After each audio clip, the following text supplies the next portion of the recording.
আসসালামু আলাইকুম। বাংলার সময় আপনাদের স্বাগতম। জানিয়ে দিচ্ছি হাতে থাকা সর্বশেষ বাংলার সংবাদ। জাতীয় সংসদের হুইপ ও বাংলাদেশ আওয়ামী লীগের সাংগঠনিক সম্পাদক আবু সাইদ আল মাহমুদ স্বপন বলেছেন, বাংলাদেশের সকল নির্বাচন অংশগ্রহণমূলক হবে। এরপর জানিয়ে দেব, রুহুল কুদ্দুস কাজলের মুক্তির দাবি রাষ্ট্রকে নিপীড়ন যন্ত্রে পরিণত করেছে সরকার, অভিযোগ করলেন বিএনপির মহাসচিব মির্জা ফখরুল ইসলাম আলমগীর। আরও জানিয়ে দেব, অধিকারবিহীন রাষ্ট্র ভয়ঙ্কর হয়ে ওঠে বললেন জাতীয় সমাজতান্ত্রিক দল জেডিসির সাধারণ সম্পাদক শহীদউদ্দীন মাহমুদ স্বপন। এরপর জানিয়ে দেব, সুপ্রিম কোর্ট আইনজীবী সমিতি 2024-25 সালের সভাপতি নির্বাচিত হয়েছেন খোকন এবং সম্পাদক নির্বাচিত হলেন মঞ্জুরুল। আরও জানিয়ে দেব, বিদ্যুৎ, তেল, গ্যাস ও নিত্য প্রয়োজনীয় দ্রব্যাদির দাম বৃদ্ধির প্রতিবাদে বিএনপির ঘোষিত কেন্দ্রীয় কর্মসূচির অংশ হিসেবে রাজধানীতে যুবদলের লিফলেট বিতরণ। বিস্তারিত জানিয়ে দেব প্রতিবেদনে। রোশনের নতুন কমিটি নিয়ে মুখ খুললেন মুজিবুল হক চন্ন। সবশেষ জানিয়ে দেব, ব্যাটিং সাইটের সঙ্গে জড়িয়ে বেশ কয়েকবার বিতর্কে জড়ান বাংলাদেশ ক্রিকেট দলের অলরাউন্ডার সাকিব আল হাসান। এবার ভারতের ব্যাটিং অ্যাপ কেলেঙ্কারি তদন্তে সাকিবের বোনের নাম এসেছে। এতক্ষণ শুনছিলেন সংবাদ শিরোনাম, এবারে বিস্তারিত। সংবাদ শুরু করার আগে অনুরোধ করছি, যারা চ্যানেলটি সাবস্ক্রাইব করেননি চ্যানেলটি সাবস্ক্রাইব করবেন। লাইক, কমেন্ট ও শেয়ার করে ছড়িয়ে দিন। জানিয়ে দিন আপনার মূল্যবান মতামত। জানিয়ে দিন কোন স্থান থেকে আমাদের ভিডিওটি দেখছেন এবং শুনছেন। জাতীয় সংসদের হুইপ এবং বাংলাদেশ আওয়ামী লীগের সাংগঠনিক সম্পাদক আবু সাইদ আল মাহমুদ স্বপন বলেছেন, এক সাগর রক্তের বিনিময়ে অর্জিত বাংলাদেশ প্রজাতন্ত্রের সংবিধানের 1 অনুচ্ছেদে বলা হয়েছে, প্রজাতন্ত্রের সকল ক্ষমতার মালিক জনগণ এবং জনগণের পক্ষে সেই ক্ষমতার কেবল এই সংবিধানের অধীন ও কর্তৃত্বের কার্যকর হইবে। সুতরাং কেবল জনগণের নির্বাচিত প্রতিনিধিগণ জনগণের অভিপ্রায় অনুযায়ী আইনবিধির সীমাবদ্ধতার আওতায় জাতীয় সরকার ও স্থানীয় সরকার পরিচালনা করবে। বাংলাদেশে ভবিষ্যৎ সকল নির্বাচন সুন্দর, স্বচ্ছ, নিরপেক্ষ এবং অংশগ্রহণমূলক হবে। শনিবার নিজ নির্বাচনী এলাকা জয়পুরহাটে সভায় যোগ দিয়ে তিনি এসব কথা বলেন। তিনি বলেন, প্রজাতন্ত্রের কর্মচারী গৃহীত নীতি ও সিদ্ধান্তবলী বাস্তবায়নে কার্যকর পরিচালনা করবে। প্রত্যেক কর্মচারী তার জন্য প্রযোজ্য আইন, বিধি, নীতিমালা অনুযায়ী কার্য সম্পাদন করবেন। জনগণের মালিকানা ও সর্বময় কর্তৃত্ব সর্বদা নিরঙ্কুশ রাখতে অবাধ, নিরপেক্ষ, স্বচ্ছ, সুন্দর ও অংশগ্রহণমূলক নির্বাচনের কোনো বিকল্প নেই।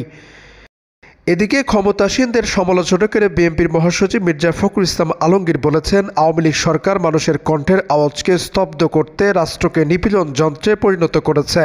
চারিদিকে ভয় ও আতঙ্কের পরিবেশ বজায় রেখে তারা নিজেদের ক্ষমতায় টিকে রাখার অপচেষ্টা চালিয়ে যাচ্ছে, কিন্তু জনগণের সম্মিলিত শক্তির কাছে তাদেরকে পরাজয় বরণ করতে হবে। শনিবার রাতে বিএনপির সহদপ্তর সম্পাদক মনির হোসেন স্বাক্ষরিত এক বিবৃতিতে এসব কথা বলেন তিনি। সুপ্রিম কোর্ট আইনজীবী সমিতির সাবেক সাধারণ সম্পাদক ব্যারিস্টার রুহুল কুদ্দুস কাজলকে গ্রেফতারের ঘটনায় তীব্র নিন্দা ও প্রতিবাদ জানিয়ে গণমাধ্যমে এই বিবৃতি দেন বিএনপির মহাসচিব। জাতীয় সমাজতান্ত্রিক দল জেডিসির সাধারণ সম্পাদক শহীদউদ্দীন মাহমুদ স্বপন বলেছেন, গণমানুষের চিন্তার স্বাধীনতা ছাড়া নিরাপত্তা থাকে না। জনগণের অধিকারবিহীন রাষ্ট্র ক্রমাগত ভয়ঙ্কর হয়ে ওঠে। সরকার গণতন্ত্রকে হত্যা করে গণতন্ত্র রক্ষার বয়ান দিয়ে রাজনীতির সহিংসতাকেই উস্কে দিচ্ছে। এটা গ্রহণীয় নয়। শনিবার বিকেলে নোয়াখালী জেলা আইনজীবী সমিতি মিলনায়তনে অনুষ্ঠিত জেএসডি জেলা কাউন্সিলের এসব কথা বলেন স্বপন। দলের এক সংবাদ বিজ্ঞপ্তিতে এই তথ্য জানানো হয়েছে। তিনি বলেন, শুধু জনগণের সম্মতিবিহীন সরকারকে অপসারণ করা নয়, একই সঙ্গে বিদ্যমান অগণতান্ত্রিক ও ঔপনিবেশিক শাসন ব্যবস্থাকে দ্বিতীয় মুক্তিযুদ্ধের মাধ্যমে উচ্ছেদ করতে হবে। এদিকে সুপ্রিম কোর্ট আইনজীবী সমিতির 2024-25 সালে নির্বাচনে সভাপতি হয়েছেন বিএনপি সমর্থিত প্যানেল প্রার্থী ব্যারিস্টার মাহমুদ উদ্দিন খোকন এবং সম্পাদক পদে নির্বাচিত হয়েছেন আওয়ামী লীগ সমর্থিত প্যানেল প্রার্থী শাহ মঞ্জুরুল হক। এছাড়া 3 পদে বিএনপি সমর্থিত প্রার্থী ও 9 পদে আওয়ামী লীগ সমর্থিত প্রার্থীরা বিজয়ী হয়েছেন। নির্বাচনে 44 ঘণ্টা পর শনিবার বিকেল 3টার পর সুপ্রিম কোর্ট আইনজীবী সমিতির 2024-25 সালে নির্বাচনের ভোট গণনা শুরু হয়। এর আগে ভোট গণনাকে কেন্দ্র করে হট্টগোল হাতাহাতির ঘটনায় শুক্রবার রাজধানীর শাহবাগ থানায় 20 জনের নাম উল্লেখ করে মামলা করা হয়। হত্যা চেষ্টার অভিযোগ ওই মামলায় আরও 30 থেকে 40 জনকে অজ্ঞাত আসামি করা হয়েছে। সহকারী অ্যাটর্নি জেনারেল মোহাম্মদ সাইফুর রহমান সিদ্দিক বাদী হয়ে মামলাটি করেছেন। এতে 1 নম্বর আসামি করা হয় অ্যাডভোকেট নাহিদ সুলতানা জ্যোতিকে। এছাড়া 2 নম্বর আসামি করা হয় ব্যারিস্টার রুহুল কুদ্দুস কাজলকে। এদিকে বিদ্যুৎ, তেল, গ্যাস ও নিত্য প্রয়োজনীয় দ্রব্যাদির দাম বৃদ্ধির প্রতিবাদে বিএনপি ঘোষিত কেন্দ্রীয় কর্মসূচির অংশ হিসেবে রাজধানীতে লিফলেট বিতরণ করেছে জাতীয়তাবাদী যুবদল এর নেতাকর্মীরা। শনিবার দুপুরে রাজধানীর ফকিরাপুল পানির ট্যাঙ্ক হতে শুরু হয়ে ফকিরাপুল মোড় অতিক্রম করে নয়াপল্টন দিয়ে বিজয়নগর পর্যন্ত গিয়ে শেষ হয়।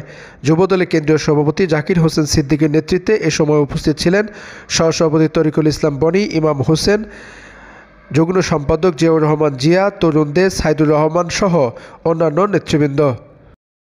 এদিকে জাতীয় পার্টির 10ম সম্মেলন করেছেন রওশনপন্থীরা। পার্টির চেয়ারম্যান নির্বাচিত হয়েছেন দলটির প্রতিষ্ঠাতা চেয়ারম্যান ও প্রয়াত হোসেইন মোহাম্মদ এরশাদের স্ত্রী রওশন এরশাদ। নতুন কমিটির নির্বাহী চেয়ারম্যানের দায়িত্ব পালন পেয়েছেন কাজী ফিরোজ রশিদ। মহাসচিব হিসেবে নির্বাচিত হয়েছেন কাজী মামুনুর রশিদ। তবে এতে দল ভেঙেছে বলে মনে করেন না কাদেরপন্থী জাতীয় পার্টির মহাসচিব মুজিবুল হক চন্ন।